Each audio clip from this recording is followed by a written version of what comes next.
The moment I heard metal scraping against that cellar door, I knew she'd finally crossed a line she couldn't walk back. It was 2:13 a.m., and the cold glow of my phone lit up the kitchen like a warning flare, motion alert after motion alert stacking on my screen. I didn't even need to check the camera feed to guess who it was, but I did anyway. Thumb steady, breath slow, and there she was, Nancy Holloway, HOA president, standing in my backyard like she owned the soil, a flashlight clenched in one hand, a pry bar in the other, working at the old wooden hatch to my root cellar like it was some kind of locked secret. She deserved to uncover. The night air had that damp, earthy smell, the kind that clings to your lungs, and I could hear every small sound through the cracked kitchen window. The dull scrape of metal, the soft grunt of effort, the quiet confidence of someone who thought rules didn't apply to her. I didn't rush, didn't shout, didn't flip on the lights like she probably expected. Instead, I stepped outside barefoot onto the cool grass. Each step measured, silent, the ground slightly wet from earlier rain. My eyes fixed on that flickering beam of her flashlight disappearing as she finally forced the hatch open. That cellar wasn't just a hole in the ground. It was older than every house in this subdivision, built by my great-grandfather back when survival meant planning for winters that didn't care about HOA guidelines. And every board, every hinge, every inch of that place carried weight she couldn't even begin to understand. I stopped a few feet behind her as she muttered something under her breath, something about code violations and community safety, like breaking into someone's property at 2 in the morning was part of her job description. She didn't hear me over the sound of her own certainty, over the creak of old wood as she lifted the hatch fully open and aimed her light down into the dark. For a second, she hesitated, like even she felt it, that drop in temperature, that quiet heaviness that lives in spaces built long before people like her started measuring grass height with rulers. Then she climbed down, one step, then another, boots thudding softly against the packed earth below, her flashlight beam bouncing against the stone walls. That was my moment. I stepped forward, wrapped my hand around the edge of the hatch, and without a word, without a single wasted motion, I pulled it closed. The sound was solid, final, wood meeting frame with a deep, hollow thud that seemed to echo longer than it should have. There was a split second of silence, like the world itself paused, and then her voice shot up from below, sharp and confused. "Hello," followed by the sudden, frantic shift in tone as she realized the light above her was gone. I slid the metal latch into place, feeling it lock with a clean, decisive click, then leaned my weight against the door, the cool wood pressing back against my palms as her voice turned louder, faster, demanding. I could hear her footsteps shifting below, the scrape of her boots, the way her confidence was already starting to crack. I pulled out my phone, the same one that had woken me minutes earlier, and dialed 911 while staring out across the dark outline of my property, the silence of the night settling back in around everything except that cellar. "Yes," I said calmly when the operator answered. "I have someone trespassing on my property, and they're currently locked inside my root cellar." The operator's voice stayed calm in my ear, asking for my address, asking if anyone was hurt, and I gave her everything in a steady tone while the sound beneath my feet kept changing, shifting from sharp knocks to slower, heavier thuds, like reality was finally catching up to Nancy Holloway. The wood under my hands vibrated with each hit from below, not violent, just desperate, controlled. The kind of sound someone makes when they realize control has slipped out of their hands. "You cannot lock me in here," she called up, her voice echoing through the packed earth and old stone, losing that polished authority she wore at every HOA meeting. I did not answer her right away, just listened, the cool night air brushing against my face, the faint smell of damp soil rising through the cracks in the hatch like something ancient and patient. The dispatcher asked me to stay on the line, and I leaned a little more weight into the door, feeling the grain of the wood press into my palms, grounding me. This place had stood for nearly a century without needing permission from anyone, and tonight it was doing exactly what it was built to do, hold. "Caleb, this is completely unnecessary," Nancy tried again, and that caught my attention because I had never given her permission to use my first name. I glanced down at the camera feed still open on my phone, the angle from the side yard showing exactly how she had approached, how she had checked over her shoulder, How she had worked that pry bar into the seam like this was not her first time crossing a boundary. "You are trespassing," I said finally, my voice even, not raised, not rushed, just a fact placed between us. There was a pause, a shift in her tone, the beginning of a pivot. "I am inspecting a potential hazard," she replied, and I could almost picture the way her posture changed down there, shoulders straightening, chin lifting, like if she said it with enough confidence it would rewrite what had already happened. The dispatcher heard that too, and I repeated it for the record, every word clear, every syllable deliberate. The night stretched around us, quiet except for her breathing below and the distant hum of a car passing somewhere far beyond the property line. I could feel my heartbeat in my fingertips, steady, controlled, nothing like the adrenaline spikes people talk about, just a focused awareness, like tightening a bolt until it clicks into place. This was not about anger, it never was. It was about lines, about knowing exactly where they were and what happened when someone stepped over them. Nancy tried the handle again, slower this time, testing it like she hoped it might give if she approached it differently.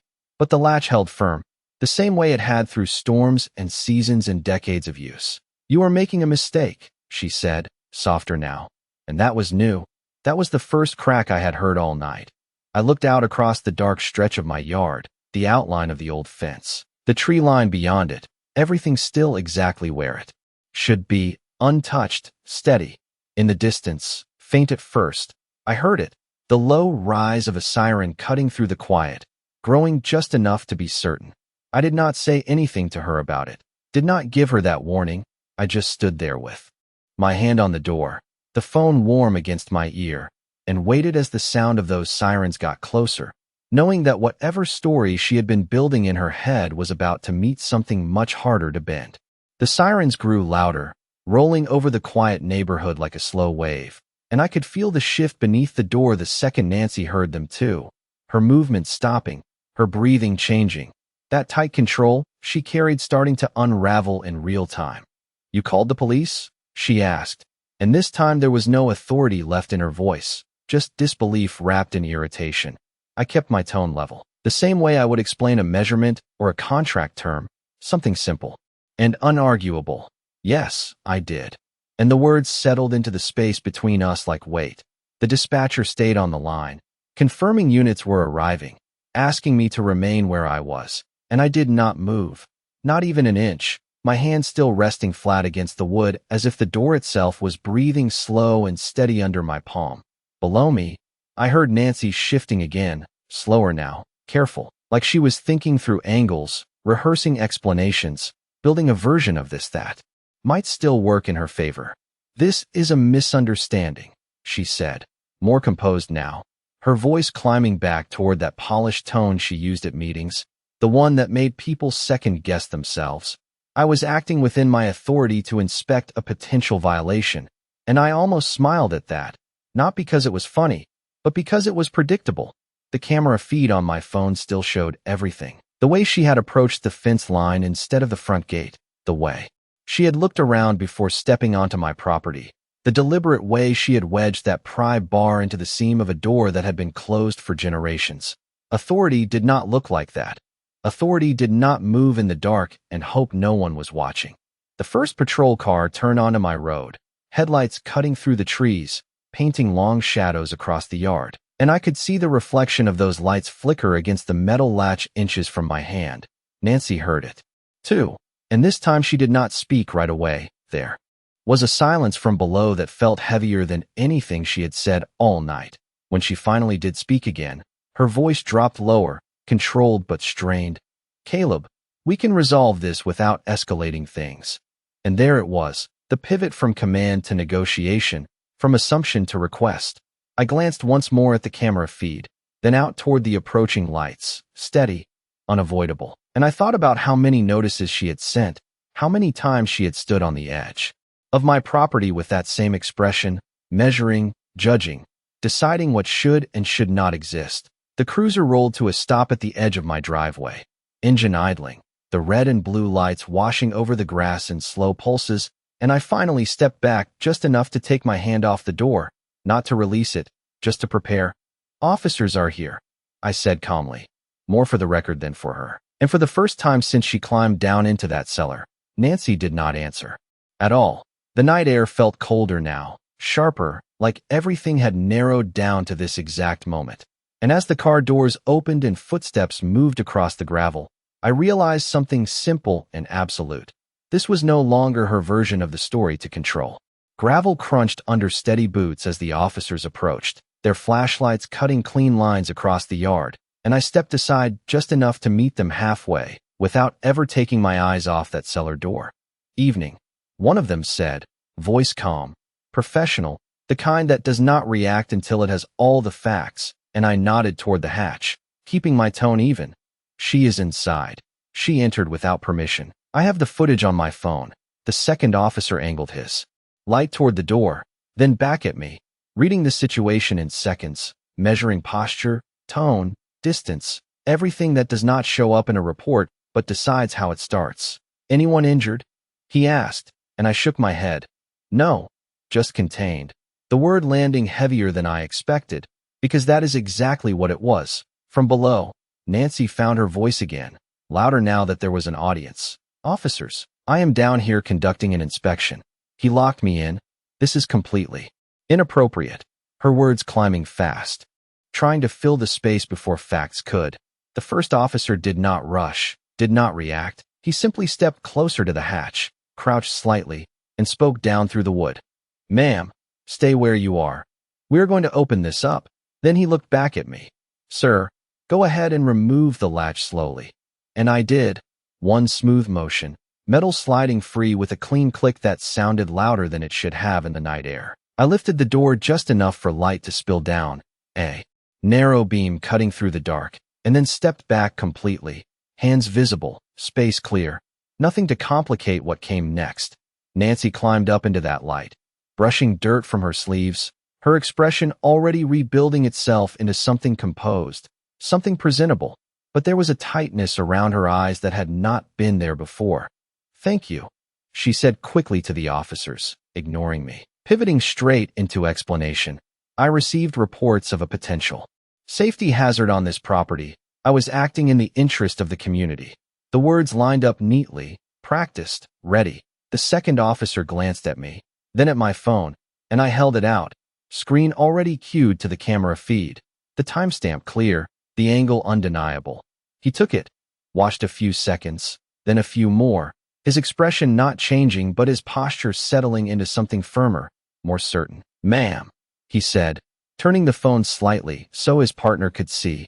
Can you explain why you approach from the rear property line instead of the front entrance? And that question hung in the air longer than anything else had that night. Nancy hesitated, just for a fraction of a second, but it was enough to shift the balance, enough to show the difference between what was said and what was done.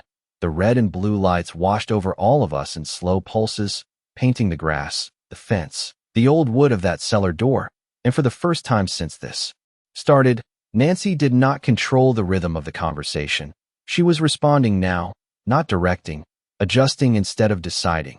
I stood there in the cool night air, the faint smell of earth still rising from the open hatch, and watched as the story she had been building began to meet the one that had actually happened, piece by piece, under steady lights that did not bend for anyone. The officer holding my phone did not hand it back right away. He let the footage run a few more seconds, the quiet kind of patience that makes people talk too much or not enough, and Nancy chose the first. I had reason to believe there was something unsafe being stored down there, she said, brushing dirt from her hands like she could wipe the moment clean along with it, her voice tightening just enough to sound urgent instead of defensive. The first officer straightened slowly, his flashlight beam steady on the ground between us, not aggressive, not soft, just present. Ma'am, do you have documentation authorizing entry onto private property at this hour? And that question landed different, sharper than the last one. Nancy opened her mouth, then closed it again, the pause stretching just long enough to register. As HOA president, I have the authority to investigate violations that affect the community, she replied, but the sentence did not carry the same weight it might have. Earlier, it sounded rehearsed now, placed instead of believed. The second officer glanced back at the screen, then at the fence line behind me, tracing the path she had taken with his eyes, The broken pattern of grass, the angle of approach that avoided the driveway, avoided the front door, avoided anything that looked like permission. "Sir," he said to me, "you mentioned you have additional footage?" And I nodded, scrolling with my thumb, pulling up the earlier clip, the one from 10 minutes before, where Nancy stood just outside the property line, looking both ways like she was checking traffic before crossing a street she knew she was not supposed to cross. I held the phone where both officers could see, the glow lighting their faces as they watched, and the night seemed to narrow around that small rectangle of truth. Nancy shifted her weight, her shoes pressing softly into the damp ground, and I could hear the faint scrape of gravel under her heel. A small sound, but it carried. It always does when everything else is quiet. "This is being taken out of context," she said quickly, the words coming faster now, stacking on top of each other. I was responding to multiple complaints. There are concerns about what is stored down there, potential hazards, chemicals, anything that could affect neighboring properties. And there it was, the narrative she had been building for weeks, the one she had tried to sell to anyone who would listen. I felt the cool air settle against my skin, steady, grounding, and I spoke without raising my voice, without adding anything extra. "You never filed a formal notice. You never requested access. You never came to the front door." Each sentence placed carefully, like setting down tools in order. The first officer nodded once, subtle, but it shifted something again, another inch of ground. The red and blue lights continued their slow rhythm across the yard, catching the edge of the cellar door, the hinge worn smooth by years, the latch still hanging open where I had released it.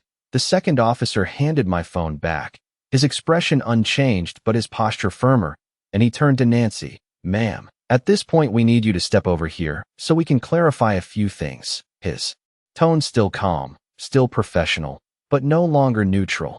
Nancy hesitated, just a fraction, her eyes flicking once toward the open hatch, then back to the officers.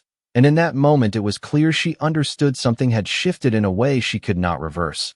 I stood there in the quiet space between the house and the cellar, the smell of earth still rising, the night pressing in, and realized this was no longer about what she thought she would find down there. It was about everything she had already done out here, in plain view, under lights that did not blink. The officer's request was simple, but it changed the air around us, turning something tense into something procedural, controlled, and Nancy felt it immediately. She stepped where he indicated, her movements careful now, measured in a way they had not been when she crossed that fence line, like she was trying to reassemble the version of herself that usually handled situations like this from behind a desk, not under flashing lights. The first officer kept his voice even as he spoke, asking her to explain again, slowly this time, how she came to be on my property at 2 a.m, and she did, but the story came out thinner, less certain, each sentence needing the next one to hold it up. I stayed where I was, a few feet from the cellar, the open hatch still breathing out that cool, damp air, the kind that settles into your clothes and lingers long after you leave. The second officer took a step toward the fence, shining his light along the ground, following the path she had taken, the slight impressions in the grass, the disturbed edge where the boards met the soil, small details that did not need explanation once you saw them. "Sir," he said over his shoulder, "this is your property line?" And I nodded, pointing to the old posts set years ago, the ones my grandfather had sunk deep enough that they never shifted, not in rain, not in frost. Nancy spoke again, quicker now, trying to regain ground she was losing inch by inch. "I was acting on multiple complaints. I have a responsibility to ensure safety. There could be materials down there that affect neighboring homes." And her words echoed faintly against the open cellar behind me, sounding less like authority and more like justification. The first officer listened without interrupting, then asked the question that mattered, the one that cut through everything else. "Did you receive permission to enter this property?" And the silence that followed was louder than anything she had said all night. A light breeze moved through the yard, carrying the scent of soil and old wood. And for a moment the only sound was the low idle of the cruiser and the distant hum of another car somewhere far off. Nancy looked toward the house, then back at the officers, and in that brief hesitation, the answer was already there. "No," she said finally, the word small but clear, and it settled into the space between all of us like something permanent. The second officer returned, his flashlight lowering, his attention now fully on her. And there was a shift in his stance, not aggressive, but firm, like a line had been drawn and recognized. I felt the tension in my shoulders ease just a fraction, not relief exactly, but confirmation, the kind that comes when facts stop being questioned and start being recorded.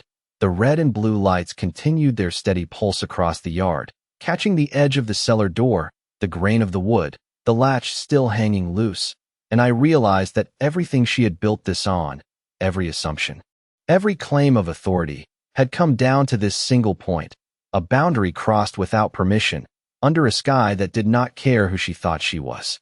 The word no did not echo. It settled, heavy and final, and I watched the officers register it the way you watch a level bubble center itself. Slow, precise, undeniable. The first officer gave a small nod, not to me, not to her, but to the moment itself, then shifted his stance just enough to signal the next step. "Ma'am, I need you to keep your hands visible while we sort this out." His voice still calm, still measured, but now anchored in something firmer than conversation. Nancy straightened, instinct kicking in, her shoulders pulling back as if posture alone could restore control. "I think this is being blown out of proportion," she said, her tone trying to climb back into authority, but it slipped, just slightly, at the edges. The second officer moved a few feet to the side, creating space, his flashlight lowering to the ground, no longer searching, just present. And that small repositioning drew a clear line between where she stood and where she no longer did. I remained near the cellar, the cool air still rising from the open hatch, brushing against my face, carrying that steady, earthy scent that never changed no matter who stood above it. The night had settled again around the edges of the scene, the distant sounds fading, leaving only the low hum of the cruiser and the quiet rhythm of controlled breathing. "Sir," the first officer said to me, without looking away from Nancy, "do you wish to pursue this as a trespassing complaint?" And the question landed clean, direct, giving shape to what had been building all night. I did not rush the answer. I let a second pass, felt the wood grain of the cellar door under my fingertips, the same door my family had opened and closed for decades without ever needing permission, and then I said, "Yes." Nothing more, nothing extra, just the word. Nancy reacted instantly, a sharp inhale, a quick step forward that stopped as soon as the officer raised a hand slightly, not forceful, just enough to pause her momentum. "Caleb, that is not necessary," she said, her voice tightening, urgency replacing confidence. "We can resolve this through the association. There are procedures," and I almost recognized the script she was reaching for, the one that kept everything contained within her rules, her structure, her control. "Ma'am," the second officer said evenly, "right now we are handling a report of unlawful entry onto private property." Each word placed with care, each one narrowing the space she had left to maneuver. The red and blue lights continued their steady pulse across her face, catching the slight tension in her jaw, the way her eyes flicked once toward the open yard as if measuring distance, options, outcomes. I could feel the shift fully now, not dramatic, not loud, just complete, like a door closing somewhere you cannot see but you know is shut. The first officer reached for his radio briefly, speaking in low, clear terms, confirming details, timestamps, the kind of language that turns a moment into a record. Nancy stood there under those lights, the night air cool against all of us. And for the first time since I had seen her on that camera feed, she was not directing anything at all. She was standing inside something that had already moved past her.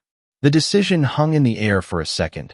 Then the officers moved with the kind of quiet efficiency that does not need to be explained, one stepping slightly closer to Nancy while the other spoke into his radio again, confirming details in a tone that turned everything from a situation into a record. Nancy's posture changed in small ways that said more than anything she had spoken. Her shoulders no longer squared but held, her hands still but no longer certain where to rest, her eyes moving between the officers, the yard, the open cellar behind me, like she was searching for something that had already slipped out of reach. "This is unnecessary," she said again, softer this time, less for control and more for reassurance, but it did not land the same way under those lights. The first officer responded evenly, explaining the process, the next steps, The fact that statements would be taken and documentation reviewed. His words steady, clear, leaving no space for interpretation. I stood a few feet back, the cool night air settling into my lungs, the scent of damp earth still rising from the open hatch, grounding everything in something older than any of this, something that had never needed approval or permission to exist. The second officer asked me to walk through what happened once more, and I did, each detail placed in order, the alert, the footage, the approach, the moment she crossed onto the property, the sound of metal on wood, the decision to secure the door and call for help. Nothing added, nothing exaggerated, just the sequence as it happened.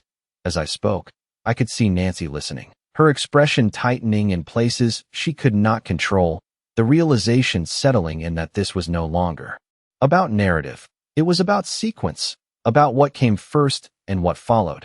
The cruiser lights continued their slow rotation, casting shifting shadows across the fence line, the grass, the old boards of the cellar, turning everything into a series of clear, sharp frames. The officer finished noting my statement, then turned back to Nancy, giving her the same space to speak, the same chance to explain. But the ground beneath that explanation had already changed. She spoke again, referencing responsibility, community standards, concerns raised by neighbors. But each word now had to stand against what had already been seen, already been recorded. There was a pause when she finished, a brief, quiet moment where no one spoke, and in that silence the weight of the situation settled fully into place. The first officer nodded once more, then began outlining what would happen next, his voice calm but definitive. And as he did, I looked down at the open cellar, the dark interior now still and empty, the place that had held so much history now holding something else entirely. Proof, not of what she thought was hidden, but of what she had chosen to do in plain sight. The night stretched on around us, steady and unchanged, but the balance of everything had shifted completely, and there was no version of this where it shifted back. The officers finished their notes without rushing, the kind of steady pace that leaves no gaps, no missed details, and when they finally stepped back, the night felt quieter than it had all evening, like something unresolved had finally settled into place. Nancy stood a few feet away, arms close to her sides now, her voice gone from the sharp certainty it carried before, replaced with something thinner, something that had to work harder just to sound steady. The first officer explained the next steps again, clear and direct, outlining how the report would move forward, how statements and footage would be reviewed, how what happened here would not stay contained to a late-night misunderstanding, but become part of an official record. Nancy nodded. But it was not the confident acknowledgement she used in meetings. It was slower, more careful, like she was measuring each movement now instead of assuming it would carry weight on its own. I stayed near the cellar, the open hatch still releasing that cool, grounded air, the smell of earth and old wood mixing with the faint scent of exhaust from the cruiser. And I looked down into the darkness that had been so important to her just minutes ago. The place she believed held something she could use.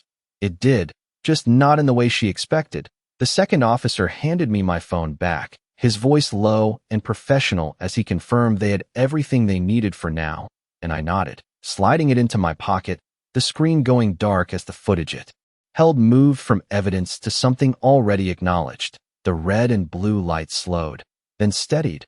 No longer urgent, just present, and I watched as the officers guided the situation forward, their tone consistent, their focus unchanged. Nancy spoke one more time, quieter than before, asking if this could be handled differently, if there was another way to resolve it. But the answer had already been set the moment she stepped over that line without permission, the moment she chose to act. Instead of ask, no one raised their voice, no one needed to. The structure of what comes next was already in motion, built on what had been seen, what had been recorded, what had been said out loud under lights that do not forget. After a few more moments, the officers began to move back toward their cruiser, the conversation shifting into closing steps, follow-up, timelines, all the things that turn a moment into something that continues beyond it. Nancy remained where she was for a second, longer, then stepped back as well, her gaze no longer fixed on the cellar, no longer searching for something hidden, because there was nothing left to uncover there. I reached down and pulled the hatch closed again, the wood settling into place with that same solid, familiar sound, the latch sliding back into position with a quiet certainty that felt heavier now, not because the door had changed, but because what it had held tonight was no longer inside it. The yard returned to its stillness, the night air cool and steady, and as the cruiser lights faded down the road, I stood there for a moment longer, listening to the silence, knowing one simple truth had finally caught up with everything else. She thought the secret was buried underground, but the only thing that was ever hidden was the line she crossed to get there.